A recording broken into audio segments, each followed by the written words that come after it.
여러분, 우리 성경을 가만히 보면 때에 대해서 말씀을 많이 합니다. 인간의 모든 삶과 역사 속에 하나님의 때가 있습니다. 우리 사람은요, 다급하고 참 마음이 초조한데 하나님께 기도해도 어떤 때는 응답이 없을 때가 있습니다. 또 반대로 인간이 아무리 느긋해도 하나님께서 생각하신 때가 있으면, 내가 아무리 느긋해도 하나님께서 무섭게 일을 하시는 분이 우리 하나님이십니다. 그래서 어떤 때는 하나님의 일하심이 보이지 않고 느껴지지 않을 때가 있죠. 그럴 때는 답답한 사람이 누구냐 하면 바로 우리들입니다. 어떻게 하나님께서 이렇게 모르실까? 자, 그런데 우리 하나님은요, 정확한 타이밍이 있습니다. 하나님의 때가 있고 하나님의 시간이 있습니다. 하나님은 그 정확한 시간에 일하시는 것입니다. 우리 성경에 에스더서를 예를 들어서 그렇습니다. 에스더가 왕후로 발탁되는 가정부터 왕후가 되고 나서, 그러면 유대인들을 죽이려고 하는 아만의 어떤 그 계략과 그런 것들이 참 불안하고 초조하지만 하나님께서 그 섭리 속에 하나님의 때에 맞춰서 정확하게 이스라엘 사람들이 고통받지 않도록 하나님께서 그 일을 풀어가시는 거죠. 하여튼 하나님은 그렇습니다. 하나님의 섭리와 그 인도하심이 있다는 거죠. 우리 사람들은요, 하나님의 어떤 큰 그림을 볼 수가 없습니다. 하나님은 알파와 오메가의 하나님, 처음과 마지막의 하나님이십니다. 그래서 처음 시작할 때 벌써 끝을 보고 아시지만 우리 사람은 그 처음과 끝을 알 수가 없습니다. 하나님의 큰 그림을 우리가 볼 수가 없습니다. 그렇기 때문에 우리는 살아가면서 그 때를 기다리지 못하고 마음이 초조해질 때가 정말 많은 거죠. 하나님께서는 그 때를 기다리라고 할 때가 참 많이 있습니다. 그 때가 되면 하나님은 완벽하게 하나님께서 능력을 보여주시는 것입니다. 여러분, 믿음의 조상 우리 아브라함을 봐도 그렇지 않습니까? 하나님께서 아브라함에게 하늘의 별과 바다의 모래와 같은 자손을 주시겠다고 약속하셨습니다. 그것도 가나안 땅에 도착해서 받은 약속보다도 25년이 더 지난 후에 100세가 되어서 그 약속을 받았는데 아들 이삭 하나 그렇게 받습니다. 그런데 여러분, 놀랍게도 그 아들 이삭을 통해서 자손이 400년 동안에 200만이 넘는 인구로 늘어나는 것. 여러분, 출애굽의 역사를 가만히 보면 하나님께서 그 출애굽하기 전에 가나안 땅에 제가 간영할 때까지 기다리는 겁니다. 그때가 언제입니까? 400년의 기간을 기다리는 거죠. 그리고 모세를 통해서 출애굽을 하시는 겁니다. 여러분, 인류 역사상 가장 중요한 하나님 때가 있는데 갈라디아서 4장 4절에 보면 이렇게 말씀을 합니다. 같이 한번 읽어보십시다. 때가 참에 하나님이 그 아들을 보내사 여자에게서 나게 하시고 율법 아래에 나게 하신 것은, 때가 참에 하나님이 그 아들을 보내사 여자에게서 나게 하시고, 여기서 여자에게서 나게 하시고 누굽니까? 예수 그리스도를 나게 하셨다는 거죠. 하나님의 때가 되었기 때문에. 그래서 예수 그리스도를 보내주신 것입니다. 바로 우리 인간의 구원의 날이 되는, 생명의 날이 되는 바로 그 날, 예수 그리스도를 보내주신 날입니다. 창세기 3장 15절에 보면 내가 너를 여자와 원수가 되게 하고 너 후손인 또 여자의 후손과 원수가 되게 하리니, 창세기 3장 15절에 여자의 후손이 나옵니다. 그 여자, 이미 창세기 3장 15절에 말씀하셨던 그 여자의 후손, 그 예수 그리스도가 때가 차니까 하나님께서 이 땅에 보내주신 것입니다. 그리고 그 그리스도를 나의 구주로 나의 구원자로 믿게 하시는 그 은혜를 우리에게 선물로 주셨습니다. 아까 우리 간단도 할 때도 하나님께서 우리에게 선물로 주셨다 그랬는데 그 선물이 누구냐? 예수 그리스도를 우리에게 보내주신 것입니다. 자, 여러분, 오늘 우리 누가복음 2장 12절에 보면 이런 말씀이 있습니다. 같이 한번 읽어보십시다. 누가복음 2장 12절. 천사가 이르되 무서워하지 말라. 보라, 내가 온 백성에게 미칠 큰 기쁨의 좋은 소식을 너희에게 전하노라. 누가복음 2장 12절입니다. 같이 한번 읽어보십시다. 너희가 가서 강보에 쌓여 구유에 누워 있는 아기를 보리니 이것이 너희에게 표적이니라 하더니. 지금 설교를 조금 줄여서 지금 합니다. 자, 여기 2장 12절에 보면 너희에게 표적이니라 이렇게 말씀을 합니다. 너희에게 표적이니라. 여러분, 예수님이 이 땅에 오셨는데 그 예수님에 대한 표적을 우리에게 주셨습니다. 그 표적이 뭐냐면 첫 번째는요, 바로 베들레헴이 표적이 됩니다. 여러분, 누가복음 2장 1절에서 우리 7절 말씀 다 읽어보셨는데 우리 오늘 읽었던 이 본문에 보면 예수님의 탄생의 역사적 배경이 나옵니다. 2장 1절부터 7절까지인데 2장 1절만 같이 한번 읽어보십시다. 그때 가이사 아구스도가 영을 내려 천하로 다 호적하라 하였으니. 여러분 여기 가이사 아구스도가 나옵니다. 이 가이사 아구스도는요 어떤 사람이냐 하면 저 유명한 줄리어스 시저의 조카 옥타비아누스라고 하는 사람입니다.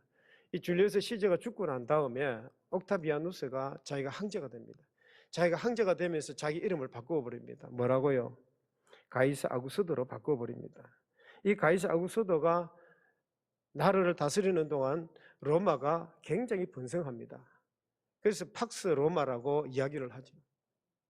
자, 그런데 여러분 이 시대는 가이사 아구스도가 다스리는 이 시대는 어떤 시대냐 하면 아구스도가 한마디 명을 내리면 천하의 모든 사람들이 그 명령대로 다 움직여야 됩니다.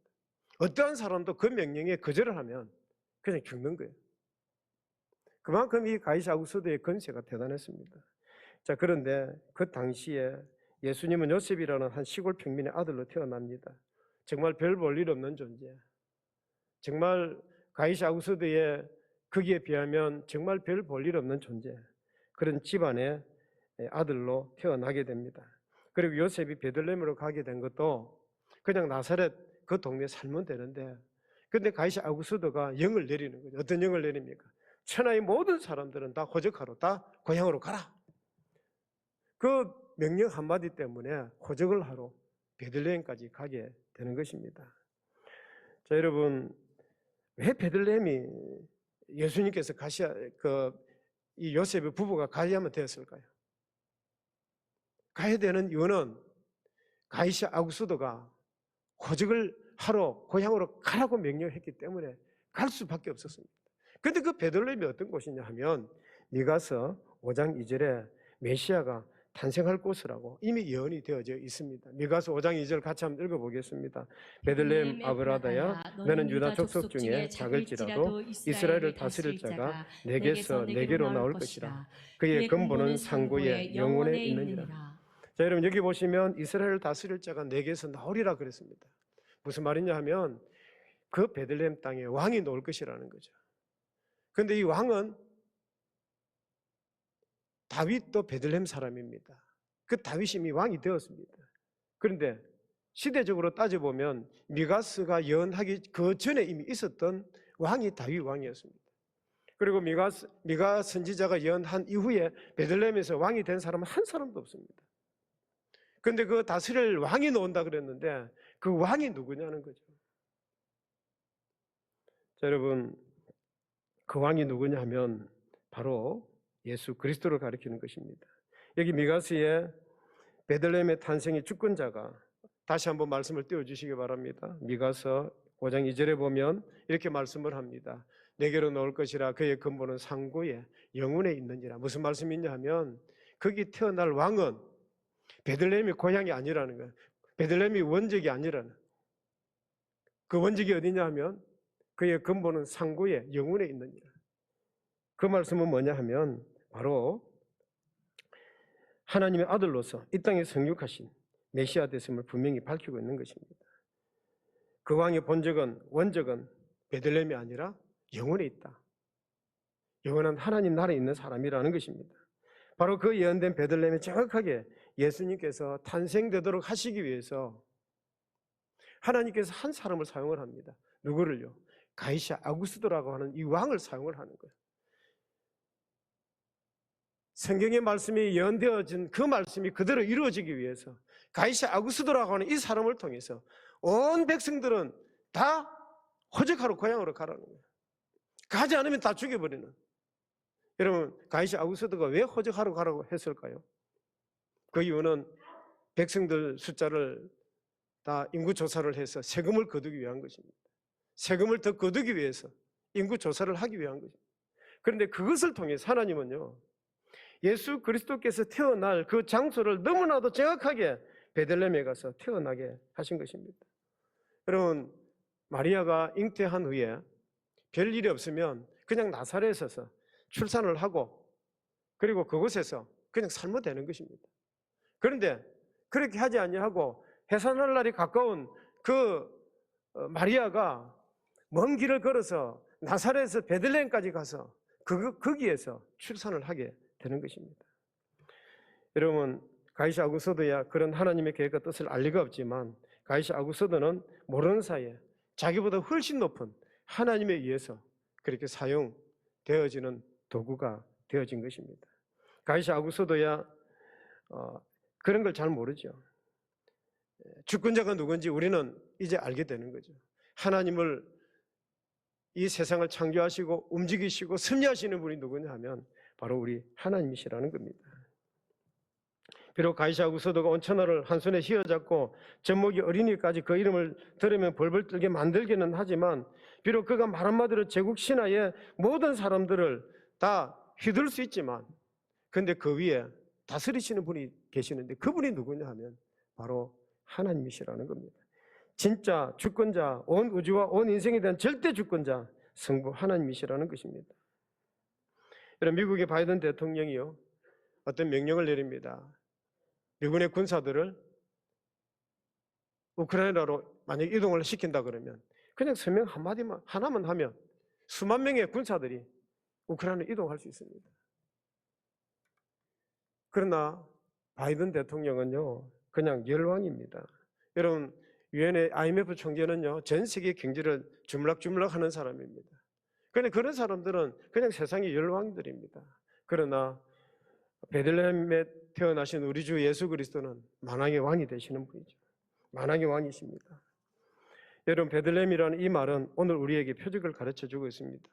그 베들레헴 땅에 예수님께서 태어나시도록 하신 분이 누구냐? 바로 우리 하나님이시라는 겁니다. 이게 바로 표적이라는 거예요.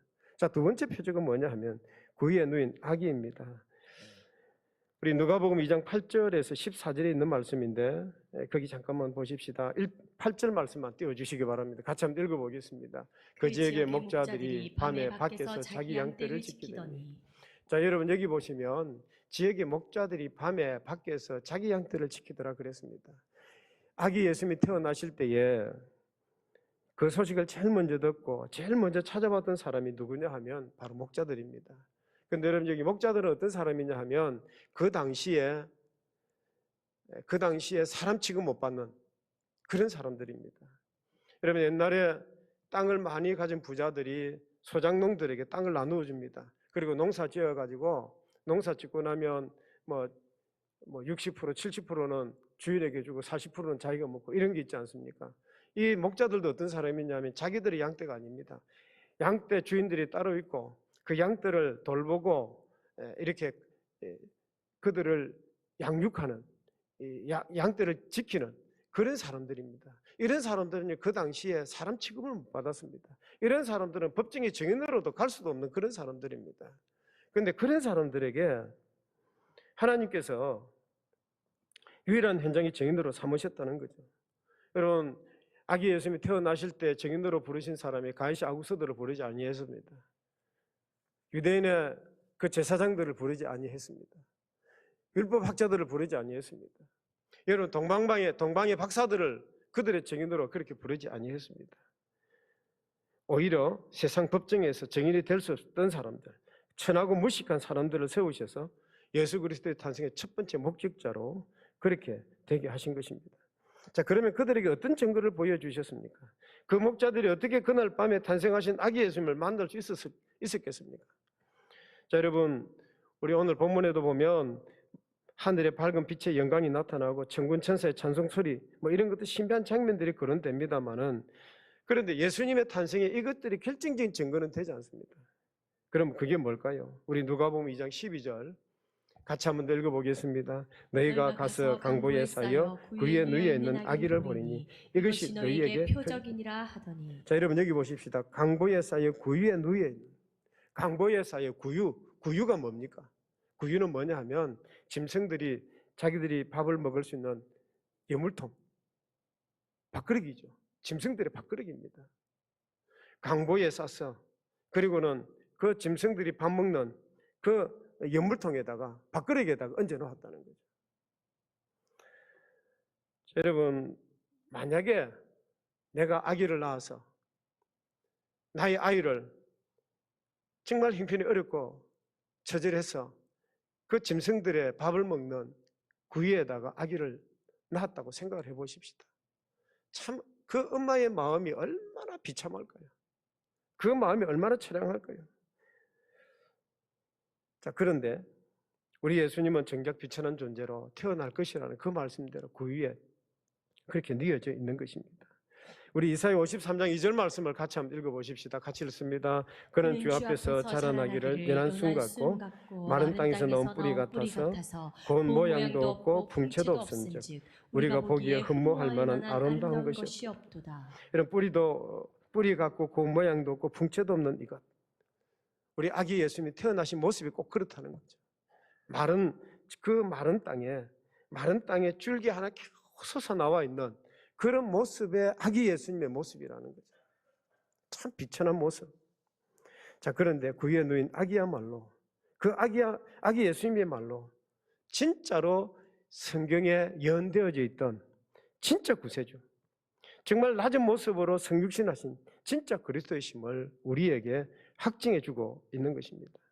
여러분, 하나님께서 천사를 통해서 요지부동의 증거를 목자들에게 보여줍니다. 뭐라고요? 너희들이 지금 다윗의 동네 베들레헴에 가면 강보에 쌓여 구유에 누인 아기를 볼 것인데 그 아기가 너희가 지금까지 기다리고 있던 구세주다라고 가르쳐 주신 것입니다. 어디에 누워있는, 구유에 누워있는, 여물통에 누워있는 그 아기를 보는. 여러분, 그 베들레헴 땅에 지금 사람들이 많이 와 있습니다. 어떤 사람들입니까? 호적을 하라 그랬기 때문에, 그 명령 때문에 어쩔 수 없어서 많은 사람들이 그 베들레헴에 와 있습니다. 여간이고 어디고 사람들이 꽉꽉 차 있는 거예요. 그런데 여러분, 그 많은 사람들 중에 요셉 부부만 아기를 낳았겠습니까? 어떤 사람도 아기 낳은 부모도 있을 것입니다. 그런데 거기서 어떻게 그 아기를 찾을 수 있겠습니까? 하나님께서 확실하게 말씀해 주신 것이 여물통에, 강보에서의 여물통에 누워있는 그 아기가 표적이니라. 그게 바로 표적이니라. 이렇게 말씀을 하셨던 거예요. 그러니까 이 목자들이 아기의 어떤 간성을 볼 필요도 없고 어떤 역사적인 족보를 따질 필요도 없고 어떤 지식도 필요 없습니다. 뭐만 보면 되는 겁니까? 여물통에 누워있는 아기만 보면 이분이 바로 하나님께서 보내신 구세주다, 우리가 기다리던 메시아다, 이게 너무나도 확실해지는 거예요. 아무리 일자 무식한 목자들조차도 척 보면 알 수 있는 구세주 탄생의 명백한 사인이 되고도 남았던 것입니다.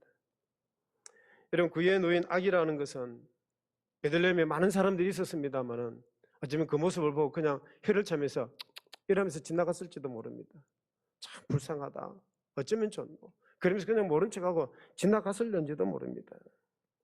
여러분, 성경의 비밀을 모르는 사람은 아무리 눈여겨봐도 볼만한 내용이 없는 참 그런 장면입니다. 그러나 그날 밤에 오직 목자들에게만 그것은 더할 나위 없는 정확한 표적이 되었던 것입니다. 그 표적은 오늘날도 마찬가지입니다. 하나님께서 구원하시기로 작정된 자들이 있습니다. 하나님께서 구원하시기로 작정된 자, 택정한 사람들은 그 예수 그리스도를 알아보는 거예요. 불택자들은 알아볼 수가 없습니다. 알아볼 수가 없습니다. 여러분, 성탄절이 되면 우리가 성탄 카드를 이렇게 보냅니다. 그 성탄 카드에는 너무나도 화려하게 되어 있습니다. 예수님의 말 구유는 아름다운 색상으로 화려한 금박으로 인쇄가 되어져 있습니다. 구유 안에 누워있는 아기 예수님의 머리에 금관이 떠 있고 몸에 나는 신비한 강체가 구유를 환히 채우고 있습니다. 만일 실제로 예수님께서 이 땅에 오실 때에 그런 모습으로 이 땅에 태어났다고 하면 여러분, 베들레헴의 수많은 사람들이 그곳에 와서 우리가 기다리는 메시아가 나타났다라면서 그렇게 환영하고 경배를 드렸을는지 모릅니다. 그런데 우리 예수님은 이 땅에 오실 때에 아무나 알아볼 수 없도록 오직 하나님의 택자만이 보고 깨달을 수 있는 특별한 표적을 사용하셨습니다. 그게 뭐였습니까? 구유에 누인 아기 예수님이십니다. 구약에서 예언된 그대로 참 천하게 탄생하신 메시아, 아무리 무식한 자라도 틀림없이 믿을 수 있도록 만들어 놓으신 이 신령한 표적을 오늘 이 자리에 놓으신 여러분들 다시 한번 깨닫는 여러분 되시길 주의 이름으로 축복합니다. 예수님이 이 땅에 오신 진정한 의미를 아십니까? 예수님이 이 땅에 오신 목적은요, 베들레헴에 그 현장에 있다고 해서 알 수 있는 것 아닙니다. 세계사 시간에 배운다고 알 수 있는 것 아닙니다. 여러분 성탄의 영화, 예수님 영화를 보았다고 해서 알 수 있는 것 절대로 아닙니다. 예수님 탄생의 진정한 의미는 어떻게 알 수 있느냐? 여러분 내가 예수 그리스도를 영접하고 그리고 성령께서 내 마음에 감동을 주실 때, 감화를 주실 때 진짜 그 예수님이 하나님의 아들이시구나, 우리의 구세주이시구나, 이걸 깨닫게 되는 것입니다. 오늘 이 시간에도 우리 성령께서 여러분의 한 분 한 분의 마음속에 강력하게 성령께서 임하시고 그리고 하나님이 주시는 그 은혜가 예수 그리스도가 나의 구세주다, 나의 죄를 구원해 주신 분이시다, 그 예수 그리스도를 믿음으로 말미암아 나는 영원한 생명에 들어가는 복된 자다, 내 이름이 생명책에 기록되었다, 이걸 확실하게 믿으시는 여러분 되시기를 주의 이름으로 축복합니다.